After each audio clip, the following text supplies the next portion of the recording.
It was the year 610 CE, the month of Ramadan. Muhammad was 40 years old. As he often did, he had retreated to cave Hira on the mountain of light, alone in the stillness of night, deep in reflection and prayer. Then something happened that would change the world forever. A presence filled the cave. It was the angel Gabriel. He commanded, "Iqra, read." But Muhammad replied, "I cannot read." Again the angel commanded, "Read."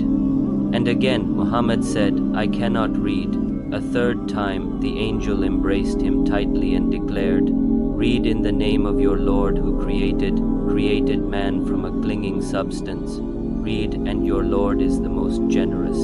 These were the first verses of the Quran. Terrified, trembling, the Prophet rushed home. He burst through the door crying, "Cover me, cover me." His wife Khadija held him close, wrapping him in a blanket. When he told her what had happened, she didn't doubt him for a moment. She said, "By Allah, he will never disgrace you.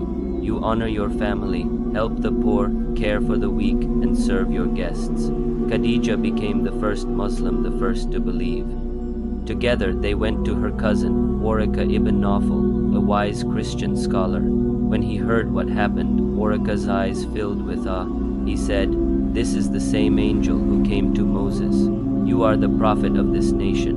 For the next 3 years, the prophet preached in secret. Among the first believers were Ali ibn Abi Talib, his young cousin, Zayd ibn Haritha, his freed companion, and Abu Bakr, his closest friend. When the command came to preach openly, Muhammad climbed Mount Safa. He called to the people, "If I told you an army was behind this mountain, would you believe me?" They said, "Yes, you have never lied to us." Then he said, "I warn you of a severe punishment, worship Allah alone." But his uncle Abu Lahab shouted, "May you perish. Is this why you gathered us?" The crowd turned away. The ridicule began. The leaders of Quraysh felt threatened, their power, wealth, and pride shaken. They mocked him. They called him a madman, a poet, a liar. When mockery failed, they offered him gold, power, and kingship. But he refused everything. Then came persecution. The weak and poor were tortured mercilessly. Bilal, an African slave, was dragged through the desert, stones crushing his chest. They demanded he renounce his faith. He only said, Ahad, one God, one God." Abu Bakr bought his freedom.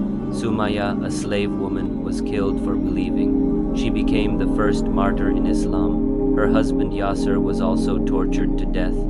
The Muslims endured their faith unbroken. The Prophet taught them patience, reminding them, relief comes with hardship. When the oppression became unbearable, he told his followers to migrate to Abyssinia, a land ruled by a just Christian king, the Negus. About 80 Muslims crossed the sea for safety.